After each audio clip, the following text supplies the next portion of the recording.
Que le Seigneur Jésus-Christ vous bénisse richement de partout où vous êtes sur la terre des humains. Moi, c'est le frère Brave Christ depuis Marseille, en France. C'est un grand privilège pour moi de faire partie des gens qui dispensent la matière de l'épouse dans cette convention numérique internationale. En cela, je remercie le Seigneur pour cette grâce et je remercie et je bénis également le juge apostolique, mon Père dans la foi, qui a voulu que je sois partie de ceux qui doivent intervenir dans le but d'édifier et de perfectionner l'épouse du Seigneur. Alors sans plus tarder, nous allons lire dans le livre de la Genèse, le chapitre 37, au verset 23, là où il est écrit: « Lorsque Joseph fut arrivé auprès de ses frères, ils le dépouillèrent de sa tunique, de la tunique de plusieurs couleurs qu'il avait sur lui. » Chapitre 41, le verset 40. Chapitre 41, toujours la Genèse. Verset 40, il est écrit ceci: « Je t'établis sur ma maison et tout mon peuple obéira à tes ordres. Le trône seul m'élèvera au-dessus de toi. » Pharaon dit à Joseph: « Viens, je te donne le commandement de tout le pays d'Égypte. » Pharaon ôta son anneau de la main et le mit à la main de Joseph. Et il le revêtit d'habits de fin lin et lui mit un collier d'or au cou. Que le Seigneur ajoute la bénédiction à la lecture de sa parole. Nous allons essayer un peu de glaner sur ces mystères, parce que le grand thème que nous sommes en train de développer, selon le thème qui a été donné, c'est la matière de l'épouse. Mais moi, je veux parler autour d'un sujet, c'est aussi de la matière de l'épouse, que j'ai intitulé « Le 8e jour, l'âge de la manifestation ». C'est ça mon sujet, le 8e jour, l'âge de la manifestation. Le prophète nous a donné beaucoup de conseils, parmi lesquels il nous disait de prêcher toujours par les types. On ne va pas brancher. Pourquoi? Parce qu'il n'y a rien de nouveau sous le soleil. Ce qui était, c'est ce qui sera. Toute chose qui doit être dite aujourd'hui ou toute chose qui doit être vécue aujourd'hui a déjà eu un type dans le passé. C'est ainsi, Frère Branham nous dit que Abraham était le type de la foi. Isaac était le type de l'amour. Jacob, quant à lui, était le type de la grâce. Et Joseph était le type de la perfection. Alors, notre sujet, le 8e jour, l'âge de la manifestation. Vous allez remarquer que le 8e jour, Frère Branham, quand il parle de ce 8e jour ou de cet âge-là, il donne plusieurs noms à cet âge. Il dit que c'est l'âge de l'épouse. Il dit que c'est l'âge de la perfection. Il dit que c'est l'âge de l'adoption. Il dit que c'est l'âge de la plénitude de la parole. C'est ce qu'on appelle encore par le 8e jour. C'est ce que Frère Branham dit. Maintenant, regardons qu'est-ce qui se passe dans ce 8e jour. C'est ainsi, pour qu'on puisse y arriver, nous allons aborder Joseph, qui était lui un type de la perfection, ou encore qui était lui un type de ce 8e jour. Alors, vous allez remarquer une chose très saillante, c'est que Joseph est né d'un père qu'on appelait par Jacob, qui était un prophète, le prophète Jacob, et il est né dans la maison d'Israël, dans une congrégation, autour de ses frères et ses parents et ainsi de suite. Maintenant, un élément qui est saillant d'après ce que nous venons de lire dans la Bible, on va vite passer par rapport au temps, que Joseph était quelqu'un de beaucoup aimé par son père, qui était un prophète, et qui lui avait donné une tunique à plusieurs couleurs. Mais le premier élément saillant qu'on remarque dans la vie de Joseph, c'est que Joseph avait été vendu par ses frères. Et l'élément majeur, c'est quoi dans la vente de Joseph? L'élément majeur, c'est que quand on vend Joseph, on lui enlève la tunique à 7 couleurs donnée par le Père qui était le type d'un prophète. On lui enlève cela et qu'est-ce qu'on fait de suite? On prend le sang d'un bouc, on maillote la tunique de Joseph et on ramène cette tunique vers le Père. Or, Frère Branham dit que cette tunique représentait les âges de l'Église. Et nous savons aussi, oh gloire à Dieu, que c'est le sang de Jésus qui a produit les 7 âges de l'Église. Or, Joseph, c'est le type de la perfection, où il est encore le type du 8e jour. Donc, l'élément le plus saillant pour un homme qui est dans le 8e jour, la première des choses, c'est qu'il laisse les systèmes des églises avec tout ce qu'ils ont. Je veux le dire.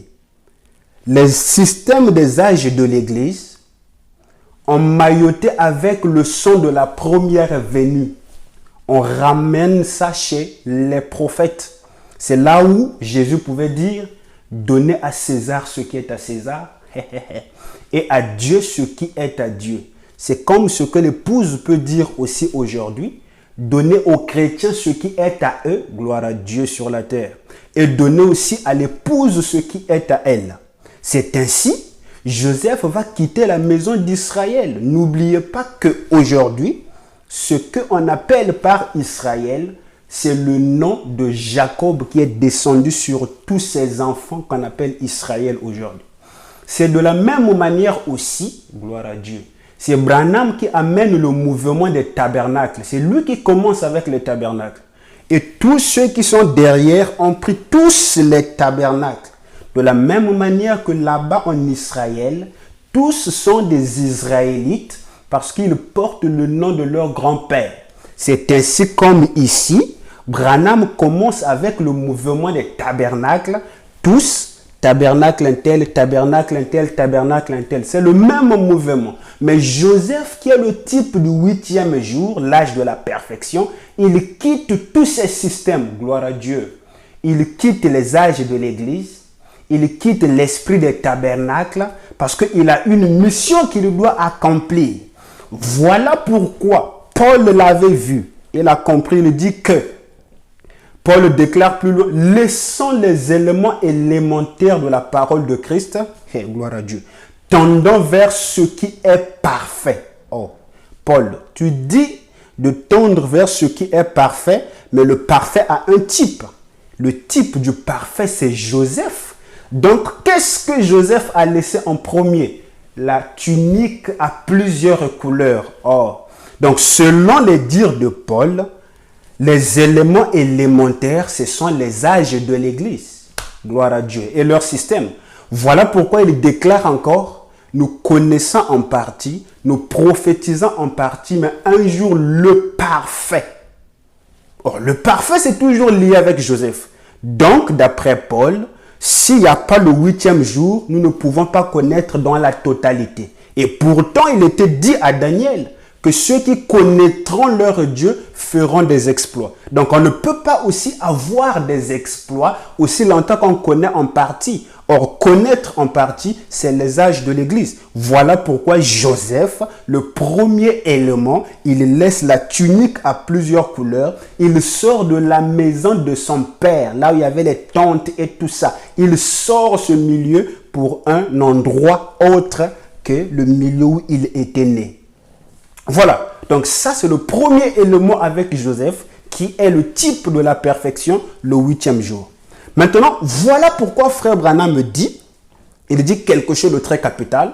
Le messager dit que l'épouse prend naissance dans l'âge de la Odyssée, mais elle est soutirée de cet âge de la Odyssée. Oh. Mais nous savons que l'âge de la Odyssée, c'est le 7e, c'est le dernier. Mais si vous soutirez l'épouse de cet âge de la Odyssée, c'est que vous voulez l'emmener dans un autre âge. Et nous allons voir qu'est-ce qui se passe dans cet autre âge. Écoutez ce que le messager dit, je vais le prendre vraiment très vite, compte tenu du temps. Maintenant, je vais terminer dans quelques minutes. Je voudrais que vous soyez très attentifs quelque chose qui est arrivé dernièrement. Gloire à Dieu. Il dit Malachie 4 doit ramener à l'original. Elle est retranchée de l'Église, du corps de l'Église. Souvenez-vous de Joseph. Elle est retranchée avec son maître pour la même raison. Elle est la parole, tout comme Joseph a été retranché de ses frères parce qu'il était la parole. Et vous savez que l'épouse, c'est l'os des os de l'époux et la chair de l'époux. Et Jésus a été retranché de ses frères parce qu'il était la parole. L'église est retranchée, 3 points. L'épouse est retranchée de l'église parce qu'elle est la parole. Voilà encore vos étapes. 1, 2, 3. Voyez-vous très précisément. Il dit, à partir de 161, la parole vivante est en action. La parole vivante est en action. L'épouse de la Bible est non une épouse faite de mains d'homme. L'épouse de la Bible frappée et affligée par Dieu. Son aspect n'avait rien pour nous plaire. Mais nous l'avons considérée comme frappée et affligée par Dieu. C'est exact. Elle reste seule. Cette épouse reste seule. Elle est retranchée de toutes les dénominations, conformément à Apocalypse 3. Elle est retranchée de l'âge de l'église de Laodicée, où elle avait pris naissance. Voilà. Donc, le prophète dit que l'épouse est retranchée de l'âge de Laodicée, où elle avait pris naissance. C'est le grain qui quitte la balle pour un autre âge. Alors, s'il y a un conseil que le messager nous a donné, parmi ces conseils, c'est qu'il nous a dit une chose très capitale. Frère Branham dit, restez sous la présence du soleil pour mûrir. Et quand vous irez dans la brochure, c'est le lever du soleil, Frère Branham dit que la puissance vivifiante, elle est venue. Donc, pour mûrir, il faut rester sous le soleil. Mais c'est quoi ce soleil? Il dit le soleil, c'est Christ. Il dit le soleil, c'est le 7e sceau. Il dit le soleil, ce sont les 7 tonnerres. Il dit le soleil, c'est le 3e poule. Et parmi les rôles du soleil, 1, le soleil permet à éclairer. 2, le soleil permet à manifester les semences. Voilà pourquoi c'est le lever du soleil, il dit, la puissance vivifiante, elle est venue. Donc, quand le soleil de la justice qui est Christ vient, ce qui se passe, c'est quoi? C'est qu'elle apporte la vie à l'épouse. Dans quel but? Dans le but de manifester cette épouse. Frère Branham insiste et il dit que tout ce temps qu'il a apporté la parole, il n'y avait rien pour stimuler l'épouse. Il dit l'élément déclencheur qui peut stimuler l'épouse, dit Frère Branham, ce sont les 7 tonnerres inconnus là-bas. Alors, si l'épouse doit quitter l'âge de la Odyssée pour aller quelque part, or, quand vous écoutez Frère Branham, il déclare que l'âge de la Odyssée, ce n'est plus que les ténèbres. Alors, si un homme quitte les ténèbres, c'est qu'il va entrer dans la lumière.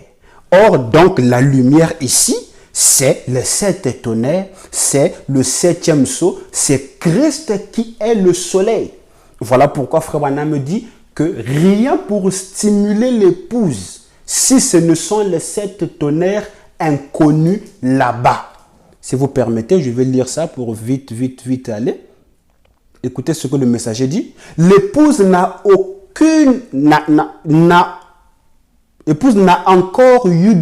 pas encore eu de manifestation, voilà. Il n'y a pas encore eu de réveil. Aucune manifestation de Dieu pour mettre l'épouse en action. Voyez-vous? C'est ce que nous attendons. Il faudra que ces 7 tonnerres inconnus là derrière pour la réveiller. Il les enverra, il l'a promis. Frère Branham ici montre que cette épouse qui sort de l'âge de la Odyssée, pour qu'elle puisse être stimulée, il faut les 7 tonnerres inconnus qui doivent venir. Et il dit, il l'a promis et ces tonnerres viendront. Maintenant, c'est à nous, quitte à nous de savoir si ces tonnerres-là sont déjà venus ou si ces tonnerres ne sont pas venus. Parce que ici, le soleil, son objectif, c'est de réveiller l'épouse. C'est de manifester l'épouse. Mes frères, je vais dire quelque chose. Toute prédication qui est prêchée, sa finalité, c'est la manifestation dans la vie du croyant. On prêche un sermon, l'objectif, ce n'est pas de l'écouter et de l'apprécier. L'objectif final, c'est que cette prédication puisse finir par se manifester dans la vie de celui qui l'écoute. Et lui-même qui l'a écouté passe aussi dans une phase de la manifestation. Il y a une citation, frère Wanam dit, il n'y a qu'une seule chose qui nous reste, c'est la manifestation des enfants de Dieu. Alors si on écoute la parole et qu'on n'est pas manifesté, c'est qu'on a péché. Parce que péché, ça c'est manquer le but. Le prophète dit, l'unique chose qui nous reste, c'est la manifestation des fils de Dieu. Or, cette manifestation ne peut jamais se passer dans l'église ou dans un système ecclésiastique. Pourquoi? Parce qu'en réalité, l'église ou les âges de l'église n'étaient qu'un endroit d'entraînement pour Dieu. Gloire à Dieu sur la terre. Voilà pourquoi au cours des âges, en réalité, les anciens n'ont pas affronté Satan. Ils ont affronté les démons, mais pas Satan lui-même. Parce que frère Branham dit que c'est dans ce dernier âge-ci que le dernier ennemi doit mourir la mort. Donc c'est là où Satan lui-même vient pour que le combat soit mené face à face. Donc les âges de l'église, tout comme les systèmes ecclésiastiques, ne sont que les endroits d'entraînement. Et on ne donne jamais un trophée chez un athlète dans un endroit d'entraînement. L'athlète doit sortir de là où il fait l'entraînement pour aller livrer les compétitions hors de son endroit où on fait les entraînements. Voilà pourquoi l'église, ce n'est qu'un endroit d'entraînement. Il faut sortir maintenant, aller compétir pour que tu aies les trophées. Voilà pourquoi Joseph, pour sa manifestation, n'avait pas besoin de rester dans la congrégation israélite. Il doit sortir pour aller chez les nations. C'est là-bas qu'il devrait maintenant se manifester. Donc, ce n'est pas dans un mouvement ecclésiastique que l'épouse peut être manifestée. La manifestation de l'épouse, il faut sortir du mouvement ecclésiastique, aller en dehors, c'est là où la manifestation peut venir. Voilà pourquoi Frère Branham pose la question. Frère Branham pose la question. Il dit ceci. Nous en arrivons maintenant à ce grand mystère caché, qui a été caché depuis la fondation du monde et qui est maintenant révélé dans les derniers jours au Fils de Dieu. Croyez-vous que c'est vrai que les fils de Dieu sont manifestés? Ah, il dit, le dernier mystère qui avait été caché, révélé aujourd'hui au Fils de Dieu. Il dit, croyez-vous que c'est vrai que les fils de Dieu sont manifestés? C'est là où se trouve maintenant la chose, la dernière cartouche de l'épouse. Parce que le monde, mes frères, le monde ne va pas attendre qu'on parle ou qu'on prêche bien ou qu'on parle bien devant les gens. Non, monsieur. Le monde a besoin de voir une démonstration publique, je vais le dire, une démonstration publique de l'épouse. C'est ça qui peut leur faire croire, s'il s'agit de croire. C'est ça qui peut leur faire qu'ils s'agenouillent, s'il s'agit de s'agenouiller. Qu'est-ce qui a fait que Pharaon puisse donner l'anneau à Joseph, ou lui mettre le vêtement, ou lui donner l'autorité sur tout le pays d'Égypte? Parce qu'il s'est rendu compte que Joseph était en connexion avec un certain monde qui lui donnait une capacité, gloire à Dieu sur la terre, d'interpréter même ce que les autres ne pouvaient pas faire. Donc la manifestation ici, c'est que quelqu'un rentre dans un domaine où il surplombe tout le monde. Gloire à Dieu. Voilà pourquoi moi j'ai reçu un défi ici personnellement. Les amis qu'on est venus ici disent, mais tu fais comment? Dans un pays comme ça, tu fais comment? J'ai dit, oh, mais je n'ai pas besoin de paniquer. Parce que quand je pense même à Daniel, hein, mes frères, pas de sang de Jésus, pas les sceaux révélés, mais Daniel a tenu bon à Babylone. Et qu'est-ce que Nebuchadnezzar a fait? Il lui a donné le contrôle même du territoire, parce qu'il a vu la manifestation d'un ange puissant qui était toujours avec eux. Je ne sais pas si j'aurai le temps de lire d'autres citations. Alors, peut-être pour aller... voilà, je vais quand même prendre cette citation-là. Écoutez ce que Frère Branham dit. Bon, dans la Bible, nous vivons au dernier jour, au sommet de la pyramide. Les poissons croisés de l'âge du cancer dans le zodiaque, au temps de la venue du lion, de la pierre de fête, et au jour des manifestations des fils de Dieu. Dans la Bible, voyez-vous, Frère Branham dit, nous vivons actuellement au temps de la fin, selon la Bible, au sommet de la pyramide, à la venue de la pierre de fête, au temps de la manifestation des fils de Dieu. Juste pour te rappeler que tu n'écoutes pas le message pour en avoir des bagages intellectuels. Non.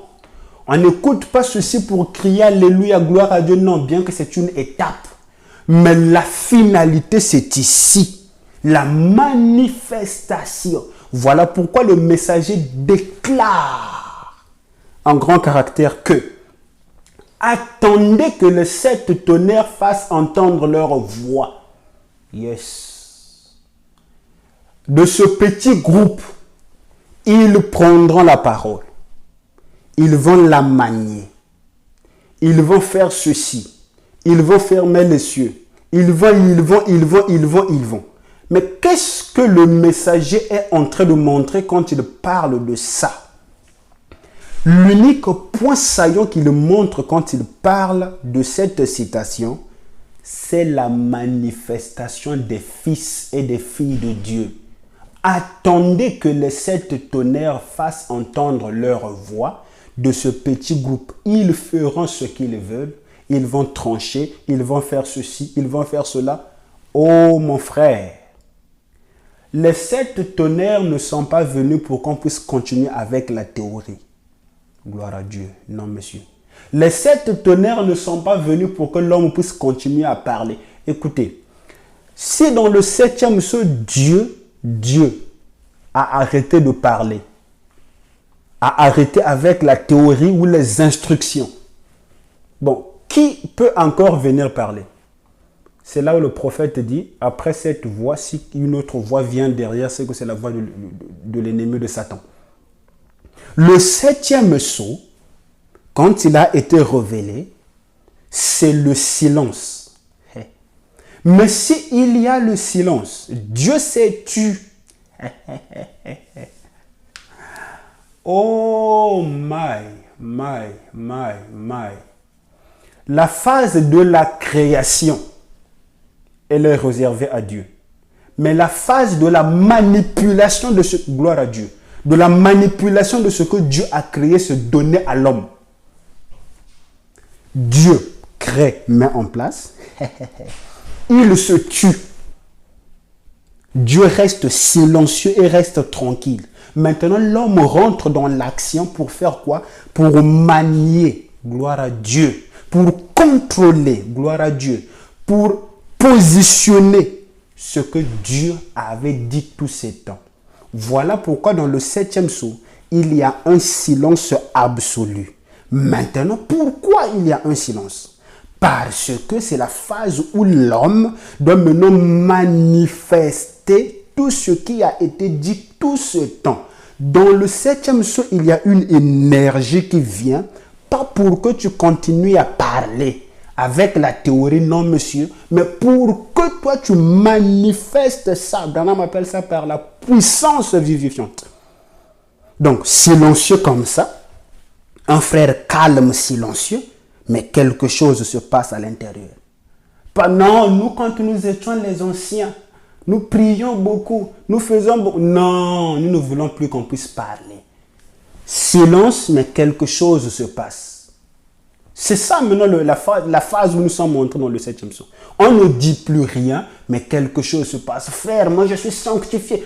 Tais-toi, nous n'avons pas besoin que tu nous parles. Nous aurons juste besoin de regarder cette sanctification faire son cours. Ah, c'est le reflet du 7e psaume. Frère, moi je... Ok, tu n'as même pas besoin de parler. Nous allons juste regarder dans le silence. Nous voyons comment la chose se manifeste. C'est ça le mystère de ce 7e psaume. On ne dit plus rien, mais quelque chose se manifeste. Voilà pourquoi Joseph, qu'est-ce qu'il avait fait? Il a juste décaissé le mystère de Dieu et Pharaon lui-même. Joseph n'a pas demandé, gloire à Dieu, il n'a pas demandé Pharaon, fais de moi ceci, fais de moi cela. Non, monsieur. C'est Pharaon lui-même. Quand il a regardé, il dit non, non, non, non. Le silence là, et pourtant le petit là ne m'a rien demandé, mais je me rends compte que lui là, il y a quelque chose dedans de lui. Je dois lui placer un ton de lui. Pharaon dit, qui est intelligent plus que toi? Frère Branham dit, nous sommes dans l'âge de l'intelligence. Et l'intelligence, c'est même la tête qui est Christ. Qui est intelligent comme toi? Oh. Donc même Pharaon pouvait reconnaître que ces dieux n'étaient pas plus sages qu'un homme, Joseph. Gloire à Dieu. Ces magiciens n'étaient pas plus intelligents que Joseph. Parce qu'il pose la question, qui est plus intelligent que toi? Mais Joseph n'avait pas demandé quelque chose. Joseph avait juste manifesté la connaissance qui était en lui. Ah, donc même la connaissance aussi, tu peux être manifesté par la connaissance. Il est aussi écrit que Joseph avait racheté toutes les terres d'Égypte pour Pharaon. Donc même par l'exhortation, tu peux être manifesté. Tu es feu bouillant dans l'exhortation pour ramener les âmes à la maison. Ça peut être un domaine où tu es manifesté. Hein? D'autres, c'est par l'amour qu'il se manifeste. Oui, mes frères, excusez-moi. Donc, la manifestation, c'est maintenant le domaine et la nourriture de l'épouse. Non pas la théorie, non pas le parler. Moi, je disais une fois, je crois bien qu'à quelqu'un je parlais, je termine, je crois qu'il ne me reste plus que 3 minutes. J'étais assis un jour, je me suis dit, j'ai compris que l'Europe, les États-Unis, en disant, en dehors de l'Afrique,